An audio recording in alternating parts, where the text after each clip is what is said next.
From 1970 to 1992, Salvatore and Joseph Falcone led organized crime in Utica, New York. This family went back to the late 1930s.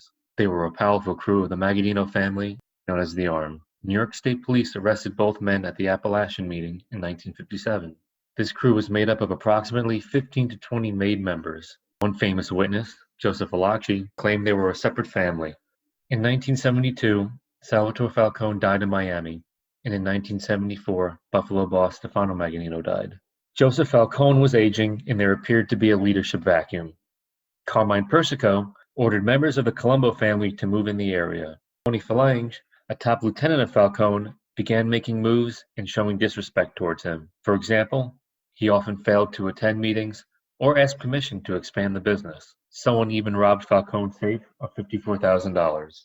By September 1976, Albert Marone was released from prison after using violence to collect on a loan. He immediately began making threats and expressed his intention to take over Utica's rackets. Marone had a history of violence and had been implicated in 2 murders. By 1976, things got crazy. Albert Marone and his girlfriend were at dinner with local mob attorney Louis Brindisi and his wife. Brindisi excused himself, after which Marone became very nervous. Later that evening, Marone was walking towards his apartment when he was shot.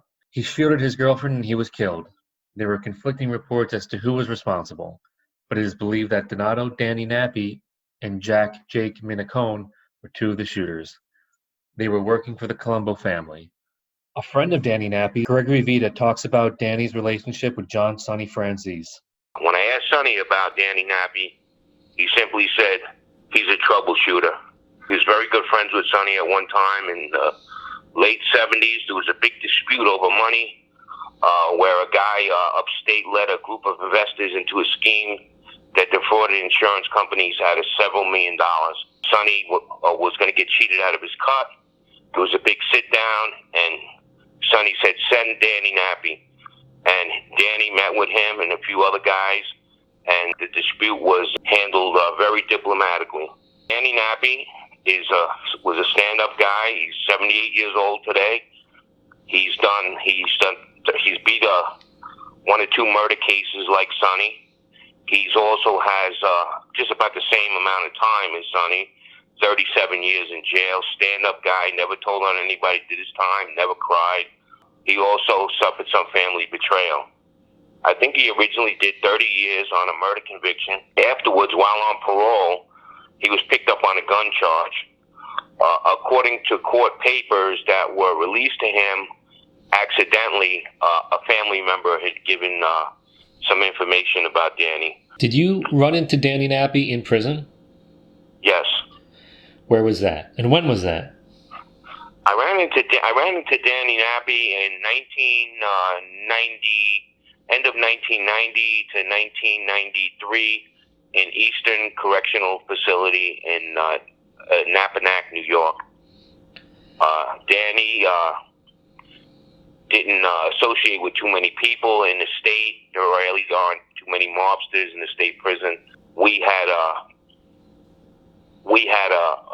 lot of common things together. He knew some of my family, my mother's cousins who were in the Colombo family. He was close to Sonny at one time, so we hit it off. We used to walk in the yard every day, miles and miles, and just talk. I've been in contact with Danny Nappy and his son. Do you think they saw the videos? Were they surprised to see you and Sonny together doing interviews? Yeah, they were very happy to see me helping Sonny. They were kind of disgusted that, Sonny ended up in a nursing home, and basically they both told me that if Sonny was paroled upstate to Utica, New York, that he would not have been in a nursing home. And I believed them. Another good friend of John was Frank Campion. He was a very close friend of Sonny's for probably 30, 40 years. He lived a few blocks away from Sonny's house in Roslyn, basically around the corner. He was a godfather to Carmine, who was Sonny's oldest son. He was a godfather to his son. He was basically a second father to the Franzese kids for years while Sonny was away. He was also a bodyguard and driver for Sonny Franzese. He was a rough guy. He was suspect in several murders. He killed a guy in jail, stabbed another guy in the neck in jail. Very, very loyal to Sonny. Unfortunately, at one time, Michael gave information during his debriefing that led to the arrest and conviction of Frank Campion. In 1986, he got caught and was sent to prison, but he didn't stay there long. Franzese cut a deal. He would talk and pay a $14 million fine, and the government would set him free. All right, well, stop me when I'm wrong, okay? He was supposed to pay the government $14 million. He hasn't paid anything near $14 million. That's right. There's not a single mafioso behind bars because of anything Michael Franzese told you. Is that correct? Well, there are people who are in prison based on the information that Michael provided. But no mafia types. Yeah, that's not, well, there are. There's at least one. Frank Campion, who was a chauffeur for his father. A chauffeur and a Chicago agent who wasn't even in the mob. He was also supposed to give the government his Long Island estate, but it's not in his name, and the government has yet to collect. He died a few years back, I think 2010, Frank Campion died. He died in a nursing home like Sonny, basically with nothing. His own son turned against him, his son Michael. During one of his last arrests, he wrote the judge and said, please don't let my father out of jail, don't give him bail. He did a lot of bad things to his father. He even sold his father's car, a Cadillac, and kept the money for himself. There was a lot of family betrayal with him also, just like John Franzese. So Danny Nappy, Frank Campion, and myself, who were very close to Sonny, we all suffered family betrayal. We all went to prison for family betrayal. We all got kind of screwed by some family members. Now, you had said Michael Franzese testified against Frank Campion. Well, first of all, when the FBI tries to get you for many years and they finally get you and you have a 10-year sentence, the only way you're getting out of that is to give information. Michael sat down, he was debriefed, and he gave information about all the main members in organized crime, who they were, what family. He told on a lot of Sonny's closest friends. As years went on and Sonny got old, he should have had more support. He should have had more help. I've always felt, and I've heard whispers that, a lot of people had respect for Sonny doing his time and what have you. But his two sons, they just crossed the line. They gave information about a lot of people that were close to Sonny, and it kind of dampened the friendship that people had with Sonny. It's kind of strange, but Frank Campion, Sonny, and me, we were all betrayed by Michaels, That's more than coincidence, huh? Well, there's been a lot of, I guess, hidden connections between, all of us. We were very close, and we all suffered family betrayal, which is kind of odd in an Italian family, that we would actually have family members, put us in jail, lock us up, and put us in there for not a minute, years or decades. And then we all, Frank Campion, myself, and Sonny were all really betrayed by a person in our family named Michael. When I got arrested, people they were talking behind my back, I know they were. A lot of people were like, what the fuck did this guy do to his mother that his mother put him in jail or whatever? But when Sonny's son put him in jail, people, one guy said, yo, there's something in the air. This is fucking strange, Sonny didn't do nothing. All he did was buy his son cars and this and that and everything and had the life of Riley.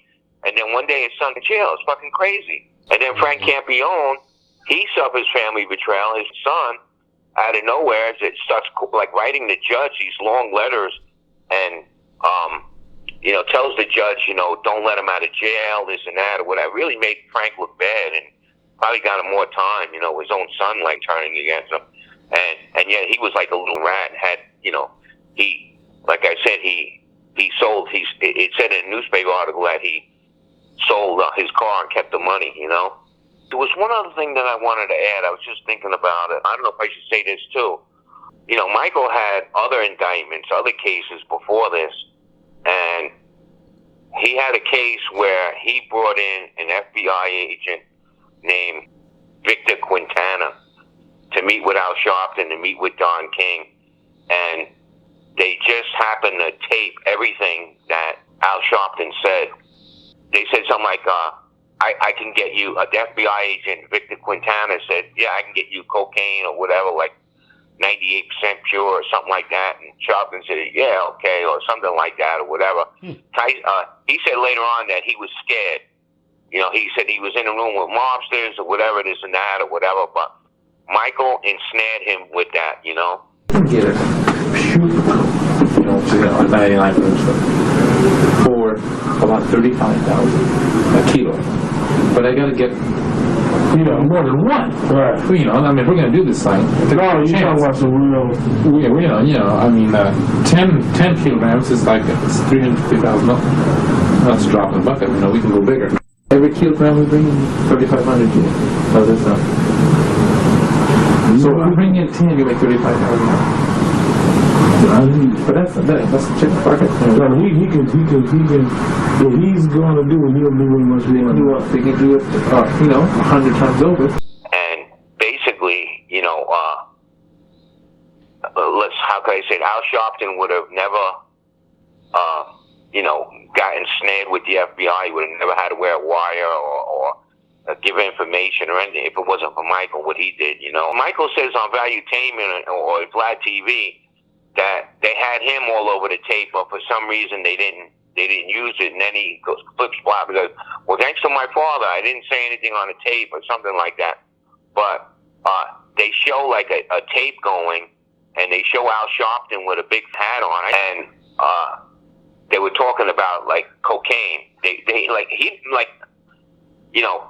He was brought in under wrong circumstances. Michael went to Al Sharpton to try to get to Don King. To supposedly he had this guy who was a big drug dealer. He wanted to invest in boxing and what have you. But Michael claims he really didn't know the guy. You know, after like Al Sharpton got ensnared and all this other stuff, and they tried to bring down Don King. You know.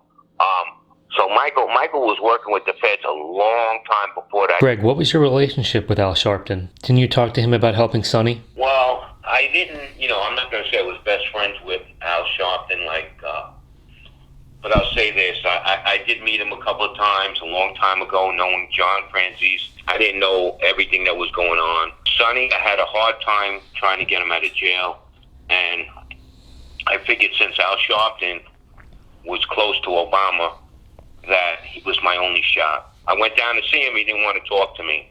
I was relentless. I had a go-between talk to Al Sharpton, and I went down there again. The person told me go down there on this day. I went there, I think it was a Saturday, and he talked to me. And the first thing he said to me was, did the mob snitch send you? I said, no. I said, you know, Michael didn't send me. I said, I'm here on my own. Al Sharpton went on and told me, he says, you know what he did to me, right? I said, of course I know what he did to you. He went to meet Al Sharpton to try to get to Don King.